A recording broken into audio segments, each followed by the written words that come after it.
Hello बच्चों, I am doctor Atula from doctor Atula's house of biology. Continue करते हैं cell the unit of life. इसका आज हम थर्ड पार्ट करने लगे हैं, that is regarding eukaryotic cell. तो यूकैरियोटिक सेल में ऑलरेडी हम लोग प्लाज्मा मेम्ब्रेन और सेल वॉल कर चुके हैं। आज हम टेकअप करेंगे बाकी के पेंडिंग ऑर्गेनेलीज से रिलेटेड स्ट्रक्चर्स। तो जो सेल है उसके अंदर अगर हम मेम्ब्रेन और cell wall in the case of plants और सेल मेम्ब्रेन दोनों केसेस में, प्लांट्स और एनिमल्स में, अगर हम मेम्ब्रेन हटा देते हैं तो उसके बाद जो कुछ भी सारा स्ट्रक्चर बच जाता है, we call it protoplasm. Protoplasm के अंदर cytoplasm as well as nucleus include होता है। तो जब क्या साइटोप्लाज्म के स्ट्रक्चर की बात करते हैं तो उसमें कुछ तो ऑर्गेनेलीज होते हैं, बाकी की इसमें होती हैं इंक्लूजन बॉडीज। ऑर्गेनेलीज में भी एक ऐसा पार्ट है जो कि एंडोमेम्ब्रेनस सिस्टम बनाता है, उसको हम बोलते हैं GERL कम्प्लेक्स। तो ये किससे पिकअप किया है? Endoplasmic reticulum, Golgi body, lysosomes, vacuoles, ये सब इस एंडोमेम्ब्रेनस सिस्टम का पार्ट बनाते हैं। स्टार्ट करते हैं हम एंडोप्लाज्मिक रेटिकुलम से। बाकी चीज़ों को क्यों नहीं इंक्लूड करते? क्योंकि ये ना इसके चैनल्स जो बने हुए हैं उसके साथ अटैच नहीं होते बाकी के स्ट्रक्चर्स, इसलिए नहीं इंक्लूड किया जाता। समटाइम्स रीजन असर्शन में ये क्वेश्चन पूछा जाता है। तो टेकअप करते हैं first organelle, that is endoplasmic reticulum. Porter था साइंटिस्ट जिसने एंडोप्लाज्मिक रेटिकुलम को फर्स्ट टाइम डिटेक्ट किया था। एंडोप्लाज्मिक रेटिकुलम जो है ऐसे चैनल्स बनाता है, कंपार्टमेंट्स बनाता है, बिल्कुल जैसे ये न्यूक्लियस है, न्यूक्लियस के जस्ट अराउंड ये ट्यूबुलर से स्ट्रक्चर्स होते हैं, जिसकी वजह से सेल की कंपार्टमेंटलाइजेशन काफ़ी हो जाती है। मेजर चीज़ जो है वो सरफेस एरिया सेल का काफ़ी ज़्यादा एंडोप्लाज्मिक रेटिकुलम बढ़ा देता है। कैसे बनता है कि उसमें कुछ तो वो दो पार्ट्स में सेल को डिवाइड कर देता है। सेल के अंदर अगर हम देखें तो ल्यूमिनल और एक्स्ट्रा ल्यूमिनल कंपार्टमेंट्स में, ल्यूमिनल मतलब इनसाइड वाला जो ट्यूब के अंदर वाला स्ट्रक्चर है, एक्स्ट्रा ल्यूमिनल मतलब आउटसाइड द ट्यूब वाला स्ट्रक्चर। तो जैसे न्यूक्लियस, इसकी पोजीशन कैसे होती है? न्यूक्लियस है, न्यूक्लियस के जस्ट साथ एंडोप्लाज्मिक रेटिकुलम है। समटाइम्स ये एंडोप्लाज्मिक रेटिकुलम बिल्कुल बाहर प्लाज्मा मेम्ब्रेन तक एक्सटेंड हो जाता है। तो इन दैट केसेस वो क्या करेगा? न्यूक्लियस से मटेरियल्स की ट्रांसफरेंस एंडोप्लाज्मिक रेटिकुलम के थ्रू होते होते प्लाज्मा मेम्ब्रेन तक चीज़ें एक्सचेंज हो जाती हैं। ऑन द बेसिस ऑफ कि कैसी उसका स्ट्रक्चर है एंडोप्लाज्मिक रेटिकुलम का, it is of two types. RER rough endoplasmic reticulum. Rough क्यों है? क्योंकि उसके बाहर जो बाउंड्री है एंडोप्लाज्मिक रेटिकुलम, उसके ऊपर राइबोसोम्स प्रेजेंट होते हैं। आपको पता है राइबोसोम्स जो हैं वो प्रोटीन सिंथेसिस करते हैं, प्रोटीन फैक्ट्रीज बोला जाता है इनको। तो दिस मीन्स ऐसे एंडोप्लाज्मिक रेटिकुलम जिनके ऊपर राइबोसोम्स की प्रेजेंस होगी वो क्या करेगा? प्रोटीन्स का सिंथेसिस करेगा।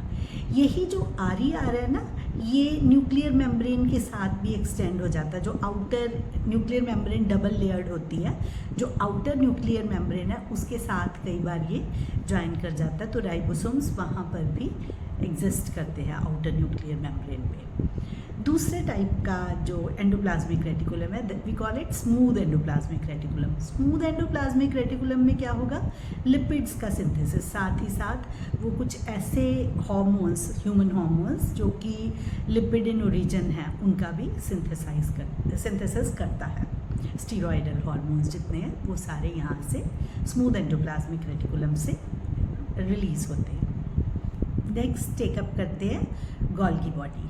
कैमेलियो गोल्गी वॉज द साइंटिस्ट जिसने गोल्गी बॉडीज़ डिस्कवर की थी 1898 में। कैसे होते हैं ये? फ्लैट डिस्क शेप स्ट्रक्चर्स होते हैं सैक्स की फॉर्म में, या ये फिर कुछ पैरेलली प्लेस्ड सिस्टर्नी की फॉर्म में एग्जिस्ट करते हैं।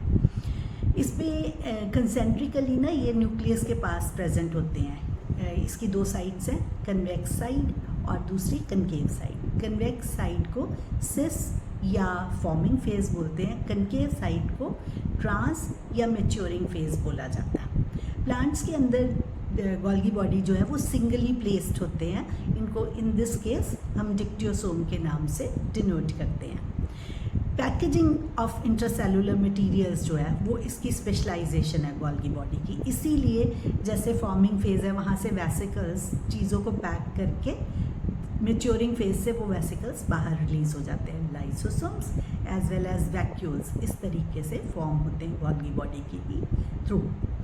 गोल्गी बॉडी जो है वो ग्लाइकोप्रोटीन्स और ग्लाइकोलिपिड्स का सिंथेसिस करता है, साथ ही साथ जो ह्यूमन स्पर्म के अंदर एक्रोसोम होता है, टॉप वाला स्ट्रक्चर जो ओवम के अंदर जाके उसकी वॉल्स को डिज़ोल्व करने में हेल्प करता है, वो अपने में हाइड्रोलाइजिंग एंजाइम्स कैरी करता है, वो पार्ट एक्रोसोमल पार्ट भी गोल्गी बॉडी से ही फॉर्म होता है। अब टेकअप करते हैं नेक्स्ट ऑर्गेनेली, लाइसोसोम्स। लाइसोसोम्स को हम सुसाइडल बैग्स बोलते हैं। क्यों बोला जाता है? क्योंकि इसके अंदर 40 के करीब हाइड्रोलाइजिंग एंजाइम्स होते हैं which function in acidic pH. ये एंजाइम्स चीज़ों को डिसॉल्व करने के लिए रिस्पॉन्सिबल होते हैं। दैट्स वाई जब ये किसी सेल में हो तो ये अपने सेल में ही बर्स्ट कर जाता है और इट लीड्स टू ऑटोफेगी, मतलब वो अपने आप को ही खा जाता है ऐसा सेल जो होता है। तो इसका मतलब क्या है? जब क्लियरिंग करनी होगी मटेरियल्स की, इंट्रासेलुलर डाइजेशन करना होगा, इन दैट सिनेरियो वो लाइसोसोम्स जो हैं वो यूज़ किए जाएंगे। नेक्स्ट टेकअप करते हैं वैक्यूल्स। वैक्यूल्स आपको पता है प्लांट सेल के अंदर वैक्यूल बहुत बड़े साइज़ की होती है। कितनी कि 90% ऑफ द जो साइज़ है प्लांट का वो वैक्यूल ऑक्यूपाई करती है और न्यूक्लियस कंसेंट्रिक सी अलग सी साइड वाली पोजीशन में पड़ा होता है। लेकिन एनिमल सेल के अंदर क्या होता है? एनिमल सेल के अंदर छोटे साइज़ की वैक्यूल्स प्रेजेंट होती है। अभी हमने डिस्कस किया था गोल्गी बॉडी से फ्रेम होती है। वैक्यूल के बाहर जो वॉल है उसके लिए एक नाम है, we call it tonoplast. Interestingly vacuole के अंदर कंसंट्रेशन के अगेंस्ट आयंस इकट्ठे होते हैं, तो जब प्लांट वाटर रिलेशंस करते हैं तो उसमें वैक्यूल्स का बहुत इम्पॉर्टेंट रोल रहता है सारी चीज़ों को, सैप को और चीज़ों को कलेक्ट करने में। वैक्यूल्स फूड वैक्यूल भी हो सकती हैं। वैक्यूल ऑस्मोरेगुलेशन और एक्सक्रीशन के लिए एक्सक्रीटरी वैक्यूल, उसका नाम होता है कंसेंट्रिक वैक्यूल। तो इसके अलावा जो है कंट्रैक्टाइल वैक्यूल, तो कंट्रैक्टाइल वैक्यूल हो सकती है। इसके अलावा वो गैस वैक्यूल्स की प्रेजेंस हो सकती है। Some time vacuoles sap contain करती हैं। तो ये वेरियस फीचर्स हैं वैक्यूल्स के। इसके अलावा इस वीडियो में हम माइटोकॉन्ड्रिया और क्लोरोप्लास्ट को अभी नहीं टेकअप कर रहे। First will talk about ribosomes. तो राइबोसोम्स जो हैं they are protein factories. George Palade था 1953 में, उसने फाइंड आउट किया था। That's why we call them Palade particles. RNA और प्रोटीन का ये स्ट्रक्चर होता है। इसकी जो एमसीक्यू व्यू पॉइंट से याद रखने वाली चीज़ है कि ये नॉन मेम्ब्रेनस स्ट्रक्चर है। Prokaryote as well as eukaryote भी प्रेजेंट है। आपको याद होगा प्रोकैरियोट्स में हमने किया था 50 and 30s का सब यूनिट मिला के 70s था वहाँ पर, और यहाँ पर 80s यूकैरियोटिक स्ट्रक्चर जो है that is made up of 80s। 80s में सब यूनिट होते हैं 60s एंड 40s। तो S इसमें stands for sedimentation coefficient, Svedberg unit के लिए। तो नेक्स्ट हम टेकअप करते हैं साइटोस्केलेटन। साइटोस्केलेटन क्या है? साइटोस्केलेटन में हमारे पास माइक्रोट्यूबुलर स्ट्रक्चर होता है which is filamentous structure in cytoplasm. पूरा एक सेल का उसने स्ट्रक्चर मेंटेन करना है। कैसे मेंटेन करना है कि वो ट्यूब्यूल्स है ना, तो वो सारी ऑल अराउंड द सेल फैले हुए हैं। उसकी वजह से वो शेप को सेल की कि वो कहीं कंट्रैक्ट ना हो जाए, अपना प्रॉपर फॉर्म मेंटेन रखे, उसके लिए रिस्पॉन्सिबल है। इसी के साथ हमारे पास दो स्ट्रक्चर्स और आते हैं। एक तो है सीलिया और फ्लैजेला, दूसरा है सेंट्रियोल। तो इतने स्ट्रक्चर्स होते हैं बेसल बॉडी, उनसे सीलिया फ्लैजेला भी बनते हैं और सेंट्रियोल्स की भी फॉर्मेशन होती है। सीलिया फ्लैजेला जो हैं दे आर लोकोमोटरी स्ट्रक्चर्स, तो लोकोमोशन में हेल्पफुल होते हैं, लेकिन इतना डिफरेंस है। Cilia all around the surface present होते हैं, छोटे साइज के होते हैं and they show oar like movement. तो आपने उधर केरल की देखी है ना बोट रेस, तो बहुत सारे लोग बैठे होते हैं, आपने देखा उनकी कितनी सिंक्रोनाइज्ड मूवमेंट होती है।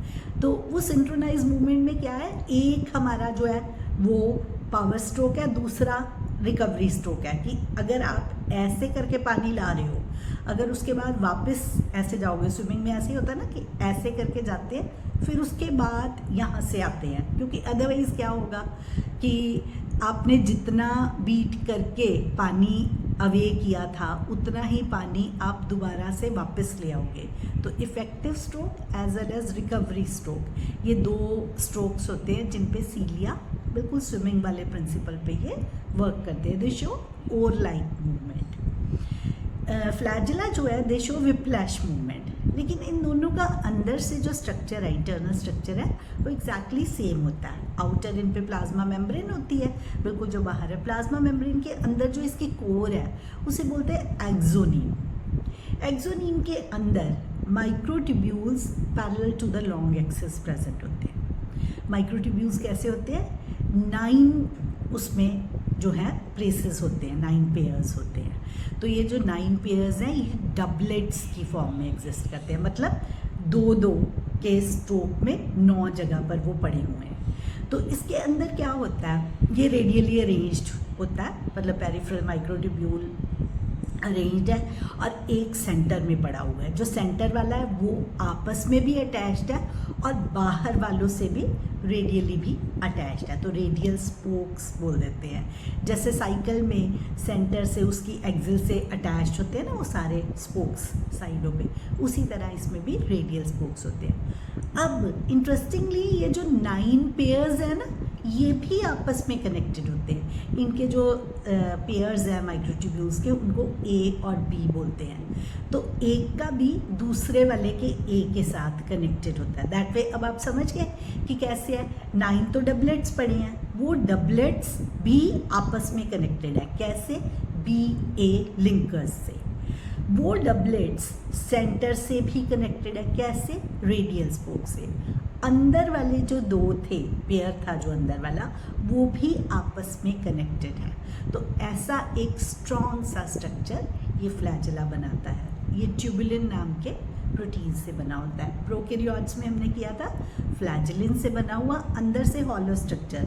यहाँ पर इस ऑर्गेनाइजेशन को बोलते हैं 9+2 ऑर्गेनाइजेशन। सीलिया और फ्लैजिला दोनों का सेम ही स्ट्रक्चर होता है। अब उसके बाद हम टेकअप करते हैं अगला organelle, that is centrosome. Centrosome animal cell में है, प्लांट सेल में नहीं है। सेंट्रोसोम में अंदर 2 सेंट्रियोल्स होते हैं। जैसे राइबोसोम बिना मेम्ब्रेन के था वैसे ही सेंट्रोसोम भी बिना मेम्ब्रेन के होता है। कैसे है कि एक एमॉर्फस सा पेरीसेंट्रियोलर मटेरियल होता है, उसके अंदर, उसे मैट्रिक्स बोलते हैं, उसके अंदर पैरेलली प्लेस्ड ऐसे ना at right angle to each other 90 degree के एंगल पे 2 सेंट्रियोल्स प्रेजेंट है।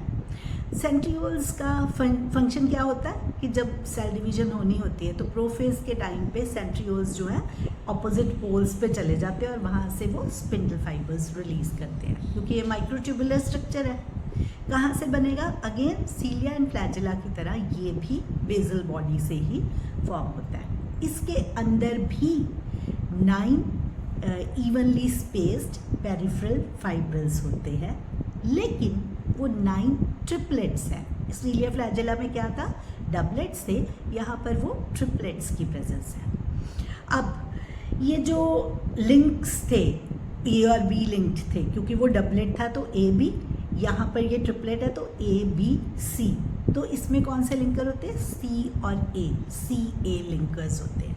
अगेन ये भी रेडियल स्पोक्स अंदर कनेक्टेड है सेंटर से, बट यहाँ पर क्या है, जो सेंटर है उसे हम सेंट्रल पार्ट को हब बोलते हैं, पर हब के अंदर यू हैव टू रिमेंबर कि यहाँ पर कोई वो नहीं है कि अलग से 2 प्लेस्ड हों ऑर्गेनेलिस। तो दिस इज 9+0 ऑर्गेनाइजेशन। सीलिया फ्लैजिला में जो ऑर्गेनाइजेशन थी दैट वाज 9+2 ऑर्गेनाइजेशन। ये हमारा विद दिस सेंट्रोसोम कंप्लीट होता है। सेंट्रियोल के स्ट्रक्चर को कार्टविल स्ट्रक्चर भी बोला जाता है। तो अगर आप चीज़ों को कंपेयर एंड कंट्रास्ट करके याद करोगे, जैसे अगर राइबोसोम कर रहे हैं तो प्रोकैरियोट में कैसा था अगर यूकैरियोट के पढ़ रहे हो, इसी तरह सीलिया फ्लैजेला पढ़ रहे हो तो उसको सेंट्रोसोम के साथ कंपेयर करो कि सेंट्रियोल का स्ट्रक्चर कैसे सीलिया फ्लैजेला के स्ट्रक्चर से डिफरेंट था। तो आपको कभी भी एमसीक्यूज़ करने में कोई प्रॉब्लम नहीं आएगी। बाकी का जो बचा हुआ है माइटोकॉन्ड्रिया एंड क्लोरोप्लास्ट, वो हम न्यूक्लियस के साथ अगले वीडियो में टेकअप करेंगे।